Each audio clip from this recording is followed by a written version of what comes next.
옆에 분에게 좀 인사할까요? 주님의 이름으로 축복합니다.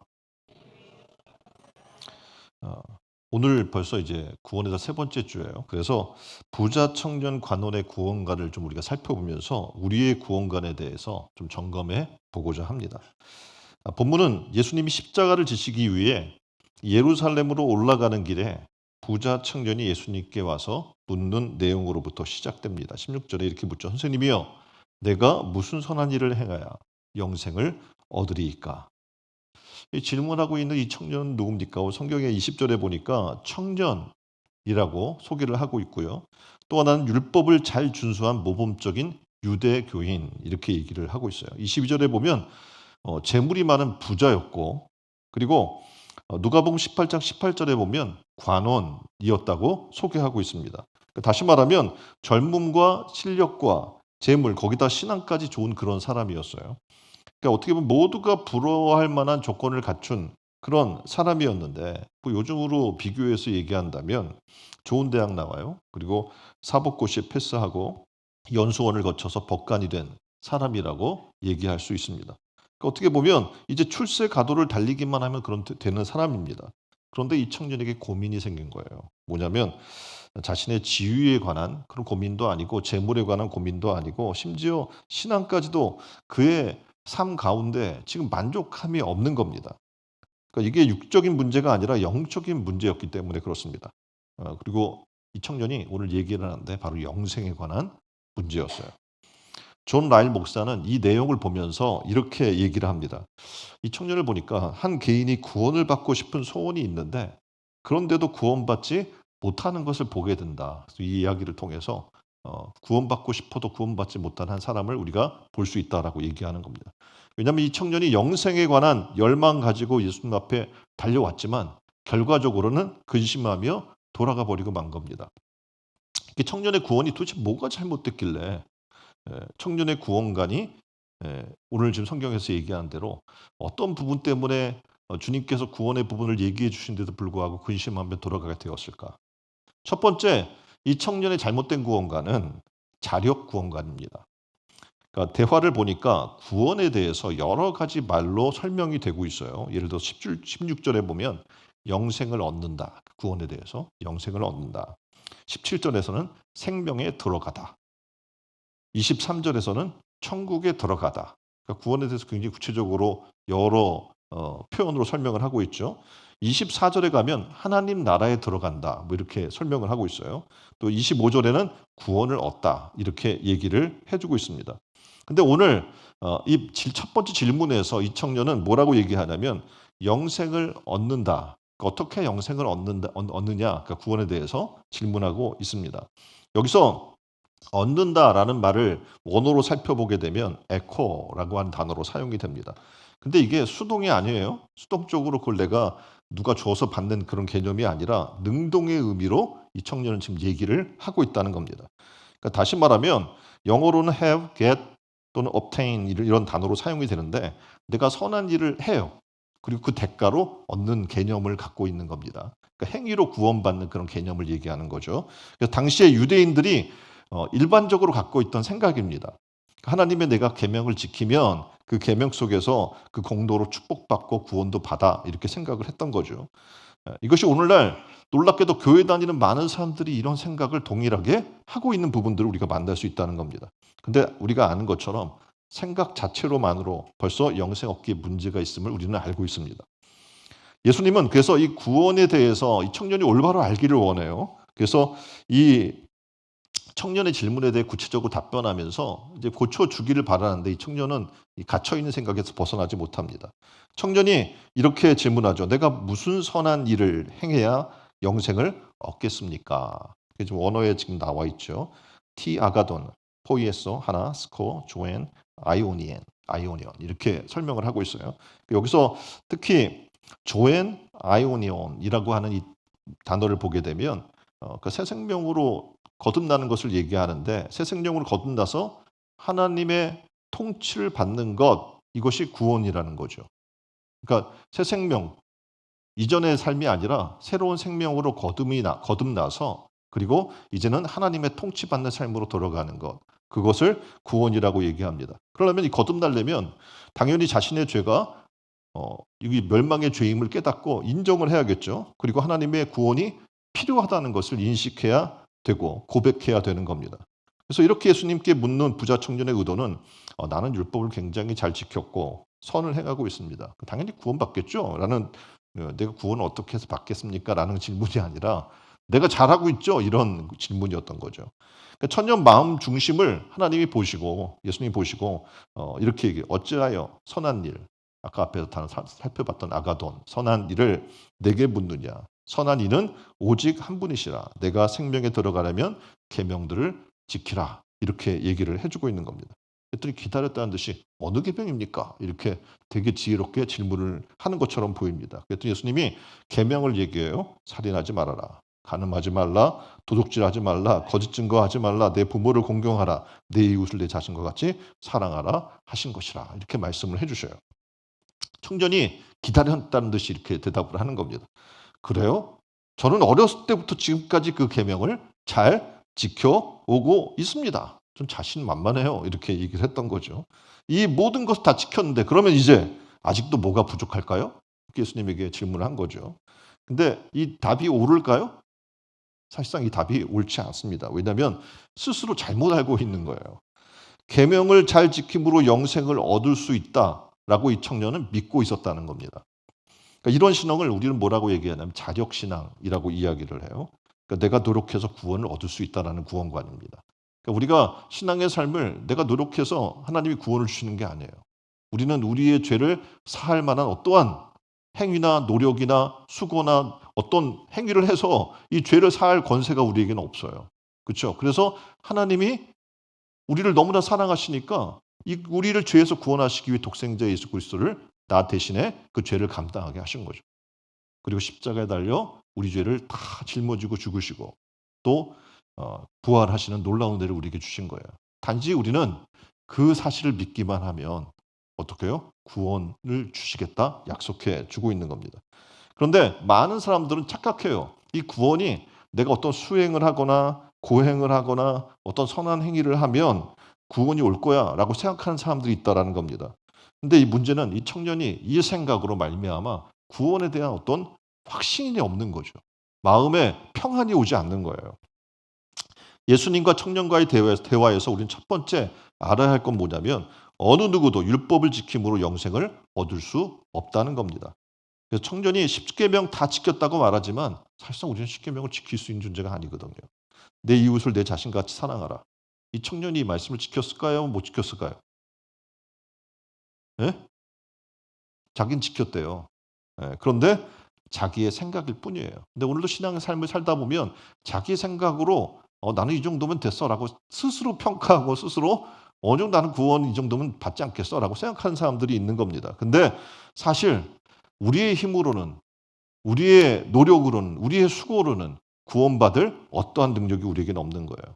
그러니까 내가 내 자신처럼 이웃을 사랑하는 것 불가능하거든요. 어떻게 여러분이 여러분 자신처럼 나의 이웃을 사랑할 수 있겠습니까? 불가능하죠. 내 몸도 어떻게 보면 그렇게 사랑하지 못하는데 이거는 성령이 우리에게 은혜를 주셔야만 가능한 일이거든요. 그러니까 내 힘으로 사랑할 수는 없어요. 누구도 율법을 지켜 자기 행위로 인해 영생을 결단코 얻지 못합니다. 이 부자 청년에게 하시는 말이 뭐냐면 야, 네 능력으로 구원받는 게 아니야. 하나님의 그래서 은혜를 갈구해라. 하나님의 은혜로 구원받는 거야. 라는 걸 얘기해 주는 거죠. 사도 바울도 깨달았어요. 이전에는 율법을 지키는 율법 학자예요, 그는. 그리고 여러분이 아시는 것처럼 바리새인파 중에 대단한 학자예요. 그리고 유대인 중에 유대인이라고 하는 사람이에요. 가말리엘 문화의 문화생이에요.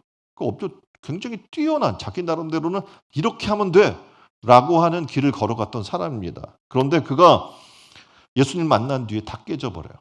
내가 지금까지 추구하던 모든 것들이 얼마나 배설물도 못한 것이었는지를 깨닫게 되는 거죠. 그래서 로마서 3장 28절엔 그는 이렇게 얘기합니다. 그러므로 사람이 의롭다 하심을 얻는 것은 율법의 행위에 있지 않고 믿음으로 되는 줄 우리가 인정하노라. 아멘. 율법을 지켜서 영생을 얻으리라는 생각은 율법의 참된 의미를 모르는 거예요. 그리고 목적을 이해하지 못하고 있는 것입니다. 그래서 이와 같이 영적인 잘못된 영적으로 알지 못하는 영적 무지의 삶 자체가 신앙생활을 위선적으로 만들어요. 교회 나오잖아요. 내가 10년, 20년 됐잖아요. 그러면 내 속은 여전히 바리새인과 서기관들처럼 썩고 부패하고 회칠한 무덤 같은데 회개하지 않는 거예요. 지금 이 정도 내가 교회 다녔는데 창피하게 내가 예수님 제대로 못 만났다고 어떻게 얘기해? 그러니까 어떻게 해요? 위선적으로 생활할 수밖에 없죠. 다른 사람들이 보니까 거룩하게 하루 세 번 와서 올라와서 기도도 하고 구제도 하고 봉사도 하고 하는 거예요. 그러니까 신앙생활이 위선적이고 형식적인 회칠한 무덤과 같은 그런 삶을 살 수밖에 없는 거죠. 그 영생은 계명을 지킴으로 얻는 것이 아닙니다. 사도들이 고백했던 것처럼 주 예수의 은혜, 하나님의 은혜로 구원받는 줄 믿습니다. 자, 첫 번째 잘못된 구원관에 대한 어, 개념을 우리가 깨달았어요. 이 청년은 자력으로 구원받을 수 있다라고 생각했다는 것인데 우리도 그런 경우가 굉장히 많다라는 거예요. 두 번째, 이 청년의 구원관에 무엇이 잘못이 있었냐면 재물과 하나님을 겸하여 섬기려고 했던 겁니다. 자, 청년이 영생을 얻는데 실패한 결정적인 이유는 뭐냐면 재물 때문이었어요. 재물의 이야기를 하니까 이 청년이 근심하며 돌아가 버렸거든요. 부자 청년은 참된 구원, 영생을 얻는 방법이 무엇인지 분명히 대답을 예수님으로부터 얻었어요. 근데 그 대답을 얻고도 근심하며 돌아갔다라고 얘기하죠. 참 안타까운데 이게 우리의 현실이에요. 교회에서 신앙생활을 하지만 진정한 구원 단계로 들어가기 어려운 많은 사람들이 있어요. 그러니까 어떻게 보면 죽어서 한 푼도 가져가지 못하는데 그 재물에 마음이 묶여 있어요. 그래서 그토록 염려했던 영생을 얻지 못하게 되는 이 청년의 모습이 우리의 모습일 수 있다라는 겁니다. 자, 한 예를 들면 바울이 가이사의 재판받기 위해 로마로 배를 타고 가던 중이었습니다. 그때 유라굴로라고 하는 태풍이 불어요. 그 배에 276명이라는 많은 사람들이 화물을 싣고 가고 있었는데 배가 위태로워져요. 그러니까 선원들이 어떻게 해요? 배를 가볍게 해야 되잖아요. 위험하니까. 그래서 화물을 바다에 던져버려요. 아니 그 화물을 이제 옮겨가고 그걸로 수익을 얻고 해야 되는데 그걸 던져버리는 거예요. 더군다나 이제 풍랑이 더 심해지니까 이제 마지막으로 밀로 음식을 해 먹고 배부르게 한 다음에 이 밀을 다 또 던져버리는 거예요. 마지막 식량이자 로마 가져가서 거래할 짐이었는데 그 무거운 짐, 화물을 버린 거는 까지는 이해가 되는데 이제 먹어야 되잖아요. 근데 그것조차도 가볍고 어떻게 보면 돈이 될 만한 밀조차도 버려야 했습니다. 그러니까 우리는 어떻게 보면 버린다고 하지만 여전히 버리지 못한 것들이 우리의 삶을 살아가 나가다 보면 계속 생겨나요. 자, 이 배를 보게 되면 이미 많은 것을 버렸어요. 17절에 연장도 버렸어요. 18절에 그 배에서 쓰는 기구들도 다 버렸어요. 32절에 보면 이제 비상시 타야 할 거룻배가 있었거든요. 근데 그 거룻배도 잘라서 버렸어요. 그리고 마지막으로 이제 어떻게 보면 버텨야 될 식량은 근데 이 비상식량까지 다 버려버리고 맙니다. 거기다 40절에 가면 다 쫓아 잘라버려요. 예? 그러니까 이 생명을 보존하기 위해 다 버리기 시작하는 거죠. 이 배도 그래요. 근데 우리의 삶도 그렇습니다. 매번 버리고 내려놓을 것이 굉장히 많아요. '아직도 내가 버릴 게 더 있을까? 이젠 더 이상 버릴 게 없는데?' 라고 생각하는데 여전히 버릴 것들이 나타나는 거죠. 우리의 잘못된 생각, 우리의 잘못된 습성들 계속 버리지 않으면 언제든지 우리는 어떻게 해요? 이 풍랑에서 벗어날 수 없어요. 그러니까 우리가 세상의 풍랑 속에 살아나가는데 우리가 하나님만을 의지하고 살아야 되는데 그렇지 못한 거죠. 버리지 못하는 이런 것들이. 시간이 지나면 지날수록 쌓이는 집안의 쓰레기나 우리 몸의 노폐물처럼 우리는 끊임없이 버리는 작업들을 해나가야 되는 줄 믿습니다. 그래서 오늘 한번 여러분이 에, 좀 리스트를 적었으면 좋겠어요. 더 버려야 할 리스트. 내가 아직도 버리지 못한 것들. 그 후에 이들은 어떻게 해요? 목숨만 건질 수 있었어요. 생명을 위해서 나를 담고 보호하고 있던 모든 것들을 내려놓아야 했어요. 마지막에는요. 버리고 배까지 버렸어요. 생각해 보세요, 여러분이. 내가 지금 이 풍랑 속에 배를 타고 있는데 배까지 버릴 수 있어요? 죽으란 얘기지. 그런데 이들은 배까지 버립니다. 이 내용을 보면서 우리는 성경의 말씀이 기억나요. 갈라디아서 2장 10절. 내가 그리스도와 함께 십자가에 못 박혔나니 그런즉 이제는 내가 산 것이 아니에요. 오직 내 안에 그리스도께서 사신 것이라. 이제 내가 사는 것은 나를 사랑하사 나를 위하여 자기 몸을 버리신 하나님의 아들을 믿는 믿음 안에 사는 것이라. 아멘. 내가 조금이라도 살아있으면 신기하죠? 하나님 뜻을 내가 따르지를 않아요. 철저히 내가 하나님의 뜻을 따르고 하나님의 말씀 가운데 내가 거하려면 내가 오늘도 죽어줘야 되는 거예요.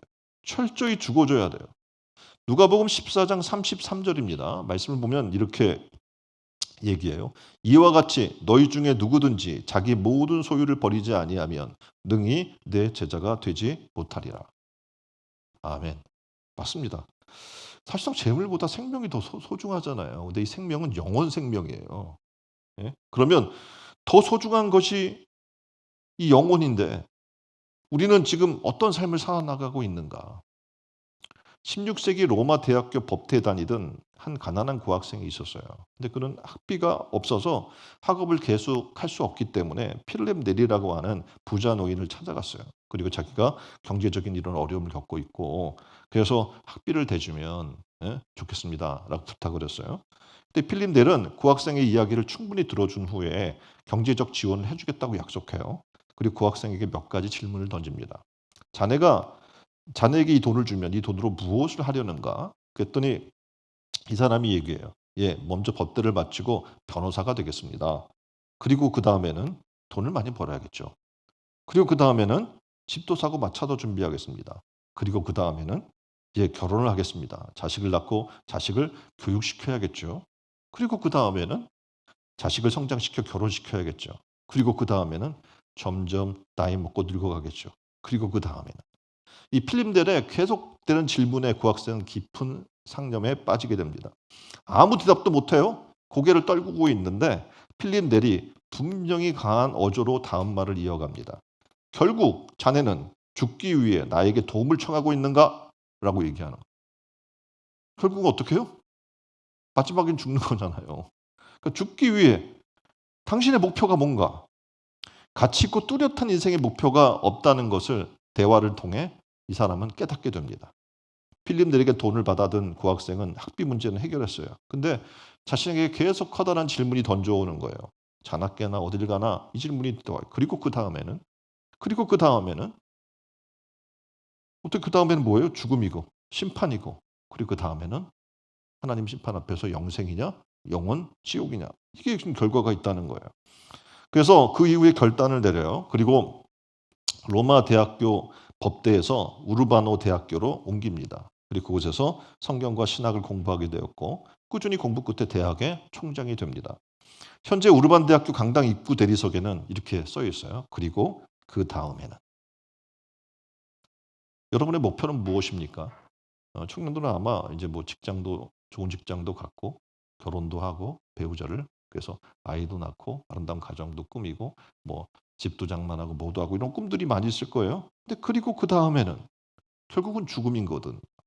그리고 그 다음에는 하나님의 심판이 기다리고 있고요. 그리고 그 다음에는 영원이에요. 다시 말해서 영원 생명이냐, 영원 심판이냐. 이게 우리 앞에 놓여 있음을 기억하셔야 된다는 겁니다. 마태복음 19장 21절 말씀입니다. 청년에게 이렇게 얘기해요. 내가 온전하고자 할진대 가서 내 소유를 팔아 가난한 자들에게 주라. 그리하면 하늘에서 보화가 내게 있으리라. 그리고 와서 나를 따르라 하시니. 22절에 보면 그림이 나오는데 그 청년이 재물이 많음으로 이 말씀을 듣고 근심하며 가니라. 이렇게 얘기를 해주고 있어요. 청년이 영생을 얻는데 실패한 결정적인 이유가 있는데 그걸 뭐라고 얘기하냐면 재물이라고 얘기하고 있는 거예요. 내가 온전하고자 할진대 가서 내 소유를 팔아 가난한 자들에게 주라. 그리하면 하늘에서 보화가 내게 있으리라. 그리고 와서 나를 따르라. 여기서 나를 따르라 헬라어로 뭐라고 이야기하냐면 아콜루데이모이라고 하는 단어로 사용이 돼요. 이 말은 주님의 말씀을 듣고 순종하며 살아가는 것이 바로 예수님을 따르는 것이라고 지금 얘기를 해주고 있는 거죠. 그러니까 청년의 치명적인 잘못된 구원관은 바로 여기에 있는 겁니다. 마음의 주인이 오직 하나님이라는 사실을 몰랐던 거죠. 그래서 하나님도 세상도 재물도 겸하여 좋아했던 겁니다. 청년은 두 주인을 섬기고 있었던 거예요. 돈이라는 재물, 다시 말해서 만몬신을 섬기기도 하고 또한 어떡합니까? 주님을 율법적으로 따르기도 원했던 겁니다. 근데 주님이 결정적으로 답을 하는 거예요. 두 주인을 섬길 수 있어요, 없어요? 없으니 내 소유를 팔아 가난한 자에게 주고 넌 나를 따라라. 이렇게 얘기를 하는 겁니다. 근데 안타까웠던 것은 이 청년이 이야기를 듣자마자 이전에는 신나서 얘기했어요. 율법 어느 율법 말하는 겁니까? 내가 어렸을 때부터 다 지켰습니다. 라고 너무 당당하게 얘기했는데 이 이야기를 듣자마자 머리를 푹 떨궈버려요. 그리고 예수님께로부터 돌아서 버리고 말아요. 그 마음에 있는 우상, 자기도 모르게 자신의 심령 속에 자리 잡고 있고 자기의 삶을 좌지우지했던 바로 그 재물 때문에 예수님 말씀을 따르지 못했다라고 얘기를 하고 있는 겁니다. 하나님보다 재물을 더 사랑했던 것이죠. 율법을 얘기하며 살았지만 결국 자신이 소유한 재물 때문에 하나님 앞에 나아가는 길에서 걸려 넘어지고 되돌아서는 그런 모습을 보게 되는 겁니다. 디모데전서 6장 10절에는 이렇게 그래서 우리에게 경고를 해요.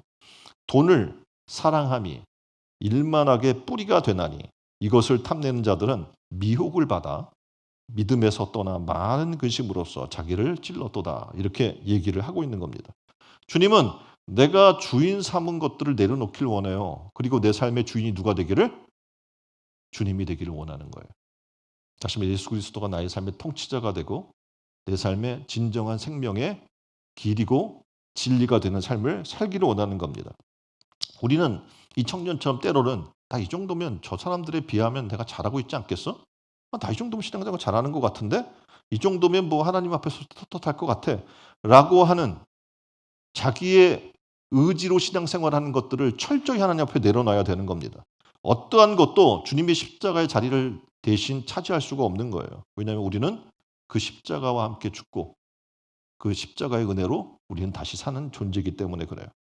그래서 우리는 고백해야 돼. 주님 맞습니다. 내 힘과 의지는 아무것도 아닙니다.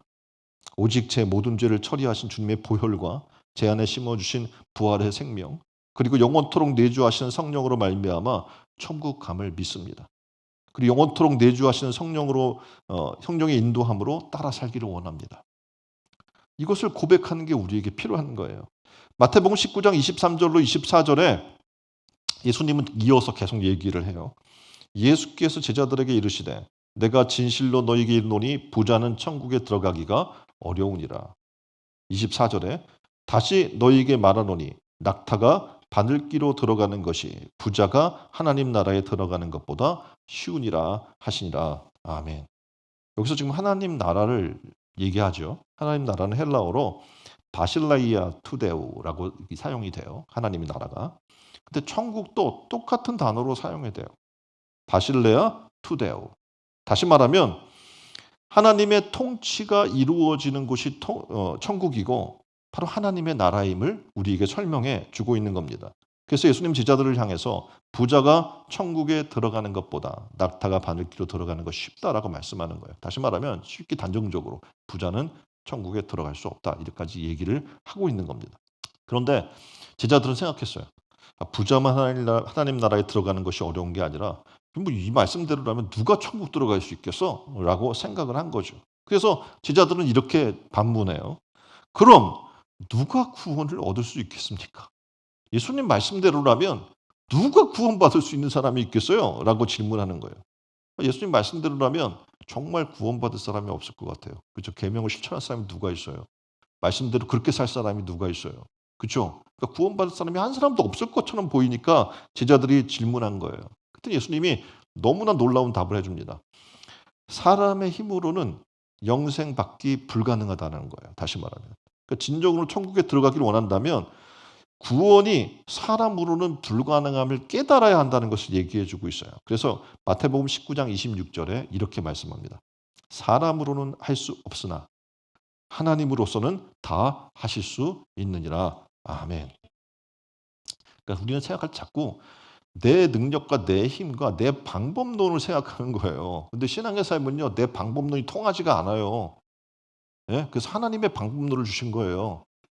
예? 우리가 죄의 문제를 해결할 수 없으니까 하나님이 사랑하는 독생자 예수 그리스도를 나의 죄를 대속할 대속물로 내어 주신 거예요. 그게 하나님의 방법론이거든요. 근데 우리 머리로는 이해가 안 돼요. 근데 이 얘기하는 거예요. 하나님으로는 다 할 수 있대요. 우리는 할 수 없는데. 원어로 보게 되면 데오 판타 뒤나타라는 말로 사용이 되거든요. 영어로 이야기하면 God, all things are possible이라고 이야기를 하죠. 다시 말하면 사람으로는 안 돼요. 근데 하나님으로는 모든 것이 가능하다라고 얘기를 해주고 있는 겁니다. 그러니까 답은 예수 그리스도 안에 있는 거예요. 우리의 힘으로는, 우리의 상식으로는, 우리의 상태로는 죄의 문제가 해결될 수 없겠죠. 그래서 구원받을 수가 없는 거예요. 그런데 하나님은 하실 수 있는 거예요. 이 청년은 자기의 힘으로 어떻게 해보려고 했어요. 근데 불안해요. 마음의 평안이 없어요. 그래서 예수님께 답을 얻으려고 했고 답을 받았는데 어떻게 해요? 자기가 의지하던 물질, 돈 이것을 버릴 수가 없었던 거예요. 그래서 근심하며 돌아갈 수밖에 없었던 거죠. 독생자 예수 그리스도를 하나님이 보내주신 이유는 바로 여기에 있습니다. 우리가 할 수 없기 때문에 그래요. 사람으로 살 수 있으면 왜 예수 그리스도를 보내주셔요? 예수님을 우리가 왜 믿어야 합니까? 그렇죠? 세상에 수많은 종교들이 있고 놀랍게도 자유주의에서는요. 예수님을 얘기하지 않아요. 뭘 얘기해요? 세상은 다 산 꼭대기가 있는데 여러 산으로 올라갈 수 있는 길이 있지 않냐. 예? 그래서 어느 길로든 올라가면 돼. 라고만 얘기하는 거예요. 그런데 성경은 분명히 얘기해요. 예수 이외에는 다른 이름으로 구원받을 이름을 준 적이 있어요? 없어요? 없다라고 성경은 분명히 말씀하고 있는 겁니다. 독생자 예수를 보내주셔서 나의 문제를 해결하시고 사망에서 생명으로 옮기게 하신 거예요. 사람으로는 안 되니까 하나님의 방법으로 우리에게 은혜를 주시고자 예수 그리스도를 통해 그 일들을 행하신 줄 믿습니다. 그래서 우리는 알아야 돼요. 하나님의 뜻 가운데 우리가 순종해야 될 이유가 바로 여기에 있구나. 학개서 2장 8절에 보면 이렇게 얘기해요. 은도 내 것이요 금도 내 것이라 만군의 여호와의 말이니라. 청년이 이걸 모르는 거예요. 온 우주 만물의 모든 것이 누구의 것이에요? 하나님의 것이에요. 나의 생명조차도 하나님이 주신 것이거든요. 하나님의 것임을 알아야 되는데 이 청년은 몰랐던 거예요. 하나님 말씀을 따르기는 원했지만 이건 누구 거예요? 내 거라고 생각한 거죠. 그러니까 못 버리는 거죠. 교회 나오다가도 중도에 주저앉는 대다수의 사람들을 보게 되면 원인이 간단해요. 뭐냐면 하나님보다 돈, 재물을 더 사랑하기 때문에 그렇습니다. 자, 그럼 여러분 부자 되길 원하시죠? 얼마큼 있으면 만족할 것 같아요? 예? 어떤 사람은 1억이라고 얘기할 수 있어요. 젊고 어리면. 그런데 이제 좀 청년이 되고 하면 1억 갖고는 아무것도 할 수 없음을 또 알아요. 그럼 어떻게 10억? 만족하시겠어요? 대답을 안 하시는 거 보니까 10억 갖고 집도 못 사는데. 뭐 자, 그래요. 좀 씁시다. 100억 어때? 100억이면 지금 고개를 끄덕이는 몇 분이 계시는데 나머지는 여전히 꼿꼿이 그 100억도 지금 부족할 거예요. 그러면 그러면 통 크게 1조면 되겠습니까? 여기서 여기저기서 좋아하는 소리가 좀 있는데 이제 1조가 될 정도가 되면 이제 막 기업인이 되겠죠. 그러면 기업인이 되면 나보다 더 큰 사람들이 옆에 많이 있는 거예요. 이제. 기업 랭킹들이 있어요. 그럼 그 랭킹 그룹에 들어가고 싶은 거예요. 그럼 어떡합니까? 1조면 되겠어요? 안 되죠. 더 필요한 거예요. 그래서 우리의 인간의 마음으로는 돈을 사랑하기 때문에 어떻습니까? 끝이 없어요. 그러니까 우리가 원하는 이 땅에 겉들은 성에 차지 않는 사람들이 많아요. 그게 우리의 마음입니다. 그 디모데전서 6장 10절에 돈을 사랑하며 일만하게 뿌리가 되나니 이것을 탐내는 자는 미혹을 받아 믿음에서 떠나 많은 근심으로 자기를 찔렀도다라고 얘기하는 겁니다. 영생을 얻는 데 있어서 돈, 재물에 대한 청지기 정신이 가장 중요함을 얘기해 주고 있는 겁니다. 그 청지기 정신이 뭡니까? 하나님께서 내게 재물을 맡겨주셨다는 거예요. 시간을, 나의 생명까지도 하나님이 맡겨줬다는 걸 믿는 겁니다. 이런 청지기 정신을 가진 사람은요. 믿음 생활에 문제가 생길 필요가 없어요. 없어요. 언제든지 왜냐하면 주인의 것이기 때문에 주인이 원하시는데 사용하면 되기 때문에 그래요. 내가 이것을 잃어버려도 걱정이 없어요. 누구 거예요? 하나님의 것이에요. 하나님이 알아서 쓰시고 알아서 하시는 것이기 때문에 걱정이 없는 거예요. 내 돈, 예? 내 재물인데 그렇게 돈을 사랑하면 오늘 부자 청년처럼 예수님을 따를 수가 없습니다. 그러니까 우리가 구원받고자 말은 하지만 이 청년처럼 근심하며 돌아갈 수밖에 없는 상황들이 있는 겁니다. 찬송가 이제 우리가 뒤에 부를 건데 94장의 찬송가는 이렇게 얘기해요. 주 예수보다 더 귀한 것은 없네. 이 세상 부귀와 바꿀 수 없네. 영죽을 내 대신 돌아가신 그 놀라운 사랑 잊지 못해. 세상 즐거움을 다 버리고 세상 자랑 다 버렸네. 주 예수보다 더 귀한 것은 없네. 예수밖에는 없네. 과연 이 찬양이 여러분의 신앙의 고백입니까? 우리는 말로는 할 수 있어요. 근데 이 청년처럼 실제는 못하는 거예요. 그래서 근심하며 돌아가는 삶을 계속해서 살고 있는 겁니다. 재물과 하나님을 겸하여 섬기는 자리에서 떠나십시오. 왜냐하면 우리가 대부분 갈등과 신앙생활의 갈등과 고통이 바로 이 재물이에요. 별것 아닌데 이 재물에 목숨 걸기 때문에 이 욕심에서 기인해서 어떻게 보면 주님을 따르지 못하는 그 선택을 하지 못하는 삶을 사는 겁니다. 아직도 버리지 못한 것들이 있습니까? 참다운 신앙생활은 나를 내려놓음부터 시작하는 것. 자기를 부인하고 십자가에 나를 못 박고 그리고 날마다 자기를 복종시키며 말씀에 살아나가는 삶인 거예요.